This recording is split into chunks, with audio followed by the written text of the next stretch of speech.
পর্যন্ত সব কার অবদান? আসতে বলবেন না, কার অবদান? আল্লাহর অবদান। রাস্তায় চলতে গেলে চোখের মধ্যে ধুলাবালি ঢোকে, ধুলাবালি ঢোকার সঙ্গে সঙ্গে চোখ থেকে কি বের হয়? এই টিউবওয়েলের পানি বের হয়? টিউবওয়েলের পানি না, সাধারণ কোনো পানি নয়। এটা কিছু স্পেশাল, কিছু পিচ্ছিল পদার্থ, ইলেকট্রোলাইটের জটিল সংমিশ্রণ। এটা আপনি যত তীব্র শীতাঞ্চলে আপনি থাকেন না কেন, চোখের পানি এটা কখনো বরফ হবে না। যদি বরফ হয়ে যেত তাহলে চোখটা হ্যাং মারত। আল্লাহ তাআলা চোখে পানির মধ্যে চোখটা ভাসিয়ে রেখেছেন, পিছনে লক্ষ লক্ষ রগ আল্লাহ তাআলা সেট করে দিয়েছেন। আল্লাহ তাআলা এই চোখটা বানিয়ে বলছেন, আলাম নাজআল লাহু আইনাইন, আমি কি তোমার জন্য দুটো চোখ বানিয়ে দেই নাই?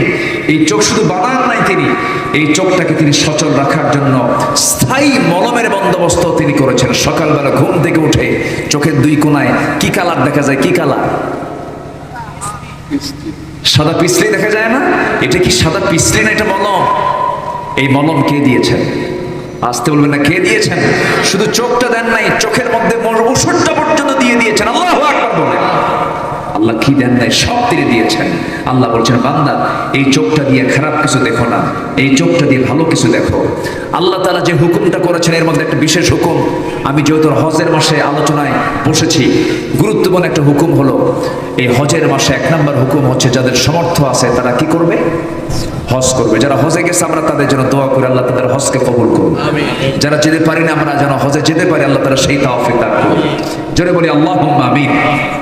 সম্মানিত ভাইয়েরা, তো এই হজের সাথে জড়িত হলো একটা পরিবার সবচেয়ে বেশি। সেটা কি পরিবার বলেন তো?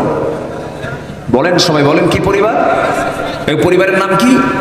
ইব্রাহিম আলাইহিস সালাতু। আমাদের জাতির পিতাকে আরো জোরে, আরো জোরে, আরো জোরে। ভুল যেন না হয়, ভুল হলে কিন্তু বেকায়দা, চরম বেকায়দা। কারণ আল্লাহ তাআলার সিলেকশন এটা, আল্লাহ তাআলা নির্ধারিত করেছেন মিল্লাতা আবিকুম ইব্রাহিম, তোমাদের জাতির পিতা হচ্ছে ইব্রাহিম আলাইহিস সালাতু ওয়াস সালাম। আমার কাছে এই ফ্যামিলিটা বড় আশ্চর্য মনে হয়, বিশেষ করে আমার আব্বা ইব্রাহিম। আমার আব্বাকে বলেন, বলেন আমাদের আব্বাকে ইব্রাহিম আলাইহিস সালাতু ওয়াস সালাম। আল্লাহ তাআলা তাকে বিশাল একটা পরীক্ষা করেছেন, জন্ম থেকেই তার পরীক্ষা। আমি আজকে সূরা সাফফাত সারাদিন স্টাডি করেছি, কিন্তু আমি আলোচনা শুরু করেছি সূরা মারিয়াম থেকে। কিন্তু একটু জোড়া লাগাই দেবো, একটু হজের মাস তো একটু জোড়া লাগাই দিচ্ছি। আমাকে সময় দিচ্ছেন তো আপনারা? এত সুন্দর মানুষ, আপনারা এত ধৈর্যশীল। 12টা ক্রস হয়ে 12:30টার দিকে চলে যাচ্ছে, মানুষের কোনো নড়চড়া নেই। এটা প্রমাণ হয় দেবহাটার মানুষ দেবে বিশ্বাসী নয়, আমার আল্লাহতে বিশ্বাসী। বলি আলহামদুলিল্লাহ। সাতক্ষীরায় যখন ঢুকি এই দিকে যাই, তখন প্রথমে পাই হলো দেব, এরপরে শ্যাম, এরপরে না দেব, এরপরে কালী, এরপরে কি শ্যাম নাকি? দেবহাটা, কালীগঞ্জ, এরপরে কি শ্যামনগর। দেব, কালী, শ্যাম। কিন্তু দেব, কালী, শ্যাম এসে দেখি কোনো দেব, কালী, শ্যাম পাই না, সব মুসলমান পাই। বলি আলহামদুলিল্লাহ, জোরে বলি আলহামদুলিল্লাহ। তো ইব্রাহিম আলাইহিস সালাতু ওয়াস সালাম এই জিলহজ মাসটা ঘিরেই তার জীবনটা জড়িত। এবং তিনি যে আমাদের পিতা, আমাদের জাতির পিতা, অনেকগুলো কারণ আছে। যেরকম আমাদের দেখেন, আমাদের ভিতরেও তার সুন্নাতটা লুকানো আছে। যেরকম এই যে দাড়ি রাখা, শুধু শুধু সুন্নাতুর রাসূল নয়, এটা সুন্নাত ইব্রাহিম। বলি আলহামদুলিল্লাহ। এরপরে খাতনা করা, খাতনা করে না এলাকায় কি বলে? এটাকে কি বলে? সুন্নাহ। মুসলমানি করা, মুসলমানি করা ঠিক আছে। যদি কোনো হিন্দু যদি এরকম মুসলমানি করে, সে কি মুসলমান হলো না? এখন তো মানে এই খাতনাটা শুধু মুসলমানদের মাঝেই যে পরিচিত তা নয়। খাতনা না করার কারণে এই অতিরিক্ত চামড়াটা, এটাকে না কাটার কারণে বিভিন্ন যৌন রোগে, জটিল জটিল রোগ আক্রান্ত হচ্ছে, অনেক রোগী তৈরি হচ্ছে। এই জন্য ভারতবর্ষে পৃথিবীতে সবচেয়ে বেশি হিন্দু ধর্মের মানুষ হলো ভারতে। তো ভারতের হিন্দুদের মধ্যে এটা বেশি প্রচার আছে, তাদের মধ্যে এই কালচারটা, সেটা হলো তারা খাতনা করে। তারা মনে করে এটাকে অঙ্গহানি করে, এটা মনে করে। কিন্তু শেষে মেডিকেল সায়েন্সের এই জটিলতায়, অসুস্থতার এই কারণে তারা শেষে বলতে বাধ্য হয়েছে, তোমরা মুসলমান হও আর না হও, অন্তত খাতনা করে সাইজ হও, মানে অসুস্থ থেকে তোমরা বাঁচো। তো এই খাতনাটা শুরু করেছেন কিন্তু প্রথম নবী আদম না, নূহ আলাইহিস সালাম না, এই খাতনা শুরু হয়েছে হলো, বলেন বলেন তো কোন নবী থেকে বলেন? দেখেন, তাহলে জাতির পিতা কিন্তু এমনি আল্লাহ তাআলা তাকে বানান নাই। ইব্রাহিম আলাইহিস সালামের বয়স যখন 80 বছর, কত বছর বলেন তো? 80 বছর। আচ্ছা, 80 বছরে কি শিশু থাকে না বুড়া হবে? বুড়া। আমরা খাতনা করেছি কি বুড়া বয়সে না শিশু বয়সে? শিশু বয়সে। খাতনা যারা করে দেয় তাদেরকে কি বলে এলাকায়? হাজা। এটা আবার কি নাম বুঝলেন? আচ্ছা যাই হোক, একটা কিছু। আচ্ছা, হাজাম।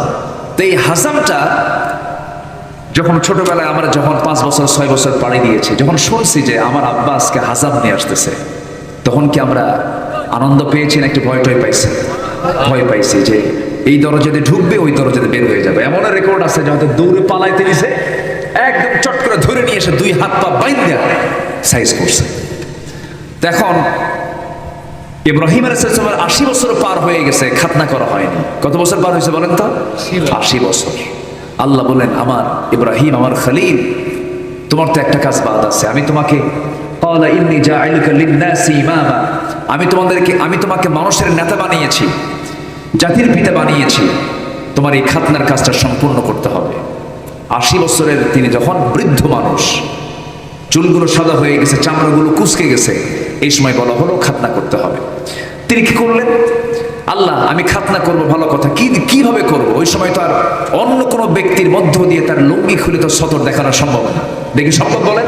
সম্ভব না। এখন দেখেন, খাতনা কি নিজে করা সহজ না কঠিন বলেন তো? কঠিন। শুধু কঠিন না, অনেক কঠিন, অনেক কঠিন। বলা হলো, ইব্রাহিম, তোমার খাতনা তোমাকেই করতে হবে। উনি করলেন কি? একটা 22 নিলেন। 22 আগের কাঠ মিস্ত্রির, আগের যুগে, এখন তো মেশিন দিয়ে কাজ করে। কাঠ মিস্ত্রি যারা, উড কার্পেন্টার যারা, কাঠ মিস্ত্রি যারা, তারা কি করে? ওই যে আগের যুগে ওই যে 22 যেটা যে বগলের নিচে থুই, একটাকে কি বলে?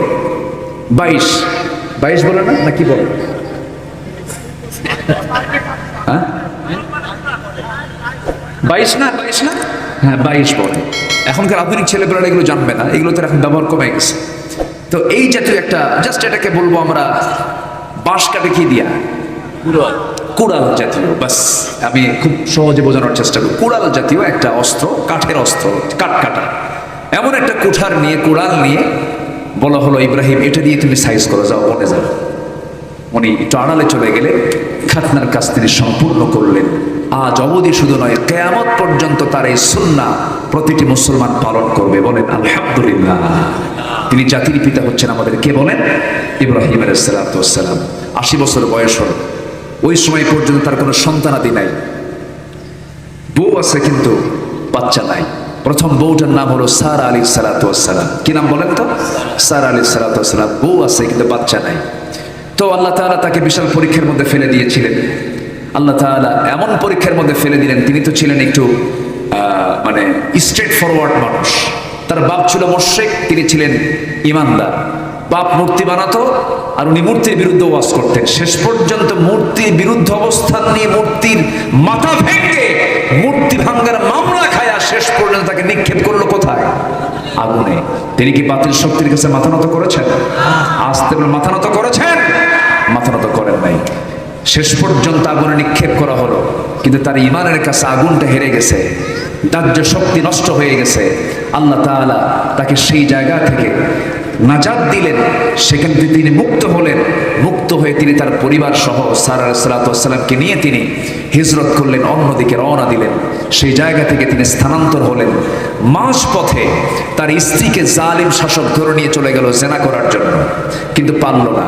2-3 দিন চেষ্টা করলো। যখন সারার কাছে আসে তখন তার শরীরটা অবশ হয়ে যায়। জালিম শাসক শেষ পর্যন্ত বলল, সারা, আমি তোমাকে স্পর্শ করতে পারলাম না। এরকম নারী আরেকজন আমার এই দরবারে আছে, আমি তাকে স্পর্শ করতে পারি না। আমি সেই মহিলাকে তোমার হাতে দিয়ে দিলাম, তুমি তাকে সঙ্গে করে নিয়ে চলে যাবে। আল্লাহু আকবার। সাল্লাল্লাহু আলাইহি ওয়াসাল্লাম হাজরা সালামকে সাথে করে নিয়ে চলে গেলেন। এই যাচ্ছেন কেন? আমি কি শেষ করে দেবো নাকি? একটু বসেন, একটু বসেন। আমার এই কথাগুলো বলার একটু লক্ষ্য আছে, শুধু আমি ঘটনা বলছি তা নয়। একটু বসেন। তো সাল্লাল্লাহু আলাইহি ওয়াসাল্লাম তিনি করলেন কি? যাওয়ার সময়, ফেরার সময় জালিম শাসকের কাছ থেকে কুড়ে পাওয়া আল্লাহর এক পছন্দের বান্দি হাজরা আলাইহিস সালামকে সাথে নিয়ে স্বামীর সামনে হাজির করলেন। বললেন, ইয়া আমার স্বামী, আমি তো শুধু একা আসলাম না, সাথে আরেকজনকে নিয়ে আসলাম। আপনি আপনার স্ত্রীত্বে এটাকে গ্রহণ করুন, বলুন আল্লাহু আকবার। তিনি বিয়ে করে নিলেন, আল্লাহর ফয়সালা, সন্তানও হয়ে গেল। সন্তান যখন পেটে আসলো, আল্লাহ বললেন, হাজেরা, আমার আল্লাহর অর্ডার হয়ে গেছে, তোমাকে একটা জায়গায় রেখে আসতে হবে, আমার সঙ্গে তোমার যেতে হবে।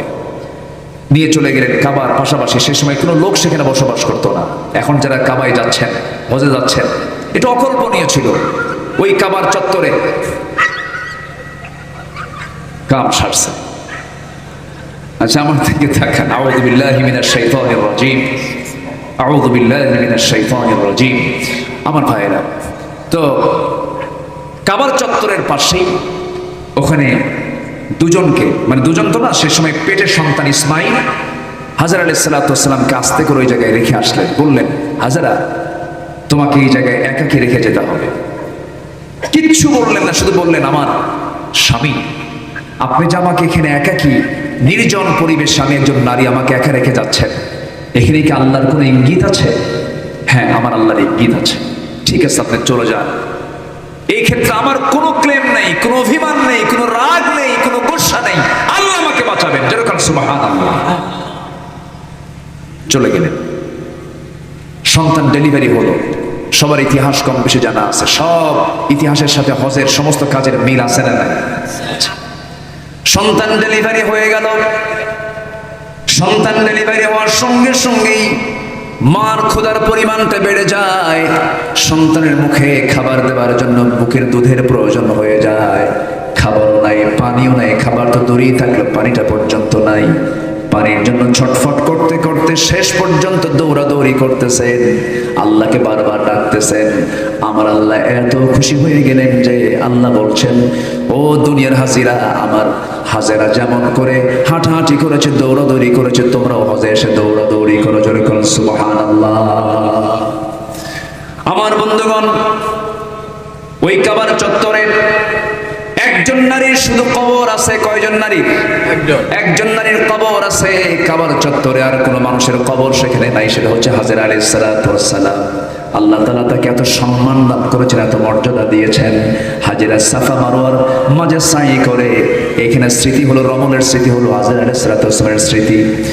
ওই সময় তিনি দৌড়াদৌড়ি করলেন, পানির জন্য ছটফট করছেন, পানি পাচ্ছেন না। এমন সময় ইসমাইল আলাইহিস সালাতু ওয়াস সালামের কাছে আসলেন। এসে দেখেন হাত পা নড়াচড়া করছেন। হাত পায়ের নড়াচড়ার মধ্য দিয়ে সেখানে পানির ফোঁটা বের হলো। ওই জমজম কূপের যে ধারা প্রবাহিত হলো, কিয়ামত পর্যন্ত সব পানি ফোরাবে, কিন্তু জমজম কূপের পানি ফোরাবে না। জোরে বলেন সুবহানাল্লাহ।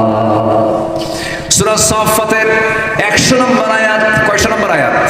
100 নম্বর আয়াতে তিনি দোয়া করলেন, রব্বি হাবলি মিনাস সালিহিন। ইব্রাহিম আলাইহিস সালাতু ওয়াস সালাম দোয়া করছেন, আল্লাহ আমাকে নেক সন্তান দিয়ে দাও। রব্বি হাবলি মিনাস সালিহিন। 100 নম্বর আয়াতে 100তে 100 দোয়া, 100তে 100 দোয়া করলেন। সেই দোয়া কবুল হয়ে গেল। ফাবাশশারনাহু বিগুলামিন হালিম। আল্লাহ তাআলা তাকে সুন্দর ধৈর্যশীল বান্দা তাকে উপহার দিলেন। যেমন বাবা তেমন সন্তান ইসমাইল। 7 বছর দেখা হয় নাই, সন্তানটাকে ধীরে ধীরে বড় করছেন মা হাজেরা আলাইহিস সালাতু ওয়াস সালাম। এই 7 বছর পর হঠাৎ করে আল্লাহ তাআলা ইব্রাহিম আলাইহিস সালামকে পাঠিয়ে দিলেন তার পরিবার বর্গকে দেখার জন্য।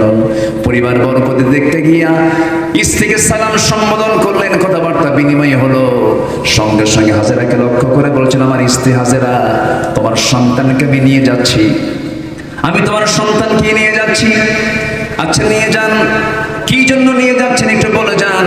আল্লাহ আমাকে অর্ডার দিয়েছেন আকে জব করার জন্য, কোরবানি করার জন্য। সঙ্গে সঙ্গে হাজেরা মুস্কি হাসি মেরে বলছেন, আল্লাহ যদি আপনাকে ইঙ্গিত দিয়ে দেন, হুকুম দিয়ে দেন, আমি হাজেরা, আমার বিন্দু পরিমাণ কোনো ক্লেম নাই।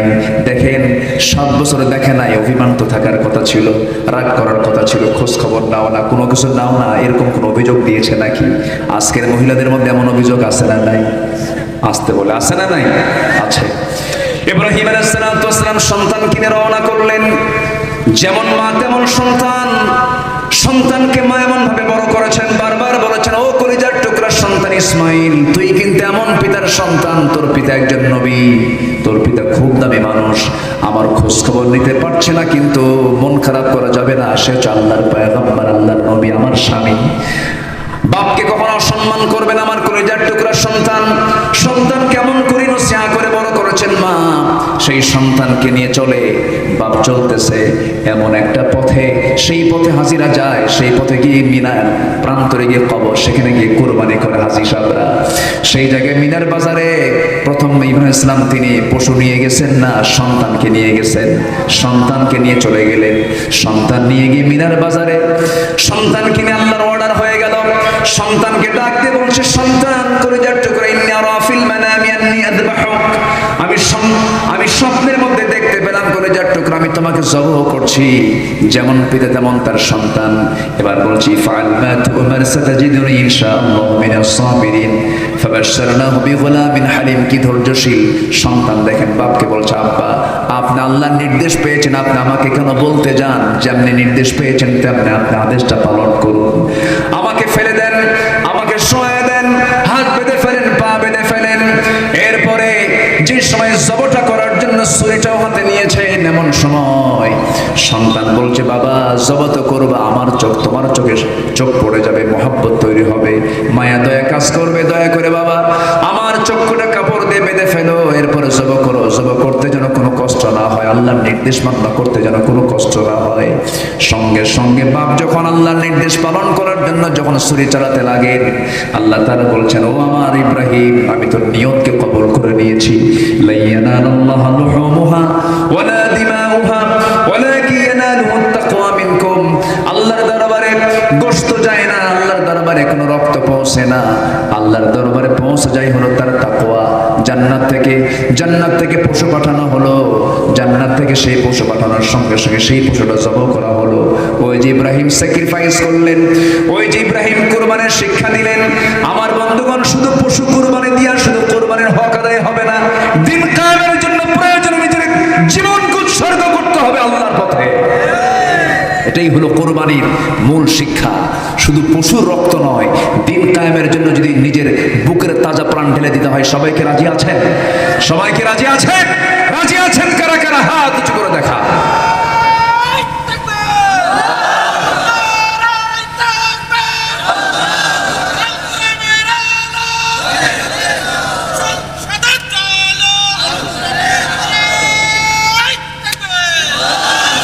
আল্লাহ তুমি সবার হাতকে কবুল করো, জোরে বলি আমিন, আরো জোরে আমিন, আরো জোরে আমিন।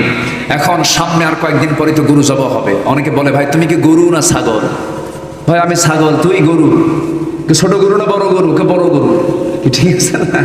আচ্ছা, এখন এই গরু জবাই নিয়ে দেখবেন এই কোরবানির কয়েকটা দিন কিছু মানে পশুপ্রেমী, কিছু পশুপ্রেম এরা বলে যে আল্লাহ তাআলা এটা কি হুকুম দিল, একদিনে লক্ষ লক্ষ প্রাণী জবাই করা হয়, এটা পশুদের প্রতি চরম পশুত্ব আচরণ। ওরে বাপরে বাপ, কি দয়া মায়া দেখছেন। এইদিকে মুরগির রান আর গ্রিল খায় রীতিমতো হোটেলে গিয়া, ওটা কি পশু না?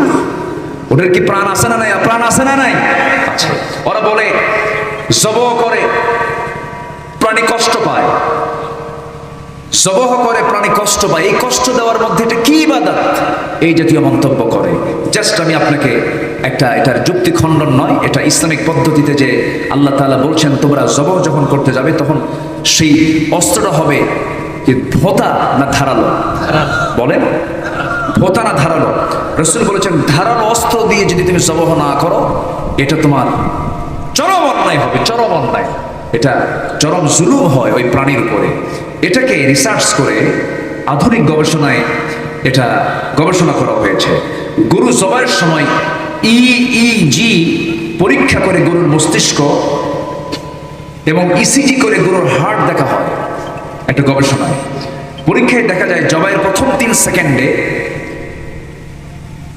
ওই পরীক্ষার ভিতরে কোনো পরিবর্তন দেখা যায় না, অর্থাৎ গরু কোনো ব্যথা অনুভব করে না। পরের 3 সেকেন্ডে EEG রেকর্ডে দেখা যায় গরু গভীর ঘুমে আচ্ছন্ন থাকার মতো সে অচেতন হয়ে থাকে এবং শরীর হতে প্রচুর রক্ত বের হয়ে যাওয়ায় ব্রেইনে রক্ত সরবরাহ হয় না বলে এ অচেতন অবস্থায় থাকে। ব্রেনে কোনো রক্ত থাকে না, সে কষ্ট অনুভব করে না। এই 6 সেকেন্ড পরে গ্রাফে, ওই EEG গ্রাফে 0 লেভেল দেখাচ্ছিল, অর্থাৎ তার মানে গরু যখন তাকে ধারালো অস্ত্র দিয়ে জবাই করা হয় তখন সে তার মৃত্যু পর্যন্ত চুল পরিমাণ কোনো ব্যথা অনুভব করতে পারে না। আলহামদুলিল্লাহ বলে একটা রিল্যাক্স রিল্যাক্স রিয়াকশনের মধ্য দিয়ে তার মৃত্যু হয়ে যায়। সম্মানিত ভাইরা, সম্মানিত বন্ধুগণ, পৃথিবীর যত প্রাণী আছে সমস্ত প্রাণীগুলো আমাদের খেদমতের জন্য কে বানিয়েছেন? আসতে বলবেন না, কে বানিয়েছেন? বাঘ যখন হরিণকে খায় তখন কি মায়া লাগে না? দেখে কিন্তু খুব কষ্ট হয়, হারে সুন্দরবনের এই বাঘগুলো কেমন করে হরিণকে খায়। কিন্তু বাঘের রিজিকটা আছে কার ভিতরে? হরিণের ভিতরে আছে। এটা কার ফায়সালা বলে? আসতে বলবেন না, কার ফায়সালা এগুলো? আল্লাহর ফায়সালা। আল্লাহ কি বুঝেন আল্লাহ কাকে দিয়ে কি খাওয়াবেন, কি করবেন। সম্মানিত ভাইয়েরা, সম্মানিত বন্ধুগণ, আসুন এই জিলহজ মাসের গুরুত্বপূর্ণ যে ইবাদতগুলো আছে, বিশেষ করে সামনের যে কোরবানির পর্বগুলো আছে, দেখবেন অনেকে আছে কোরবানি দিতে নিয়ে মানুষকে দেখানোর জন্য দেয়। এটা ঠিক নয়। কোরবানি করবো আমরা কার জন্য বলেন তো? আল্লাহর জন্য করবো, আমরা আল্লাহকে খুশি করার জন্য করবো। আসুন আল্লাহ তাআলা আমাদের সবাইকে এই কোরবানির মাসে, জিলহজ মাসে আল্লাহ তাআলা আমাদেরকে তার পছন্দের বান্দার কাতারে শামিল করে নেন, তার পছন্দের কাজগুলো করার তৌফিক আমাদেরকে দান করেন। আমি আমার কথা আর বাড়াচ্ছি না, যতটুকু হয়েছে আমরা বলে ফেলি আলহামদুলিল্লাহ।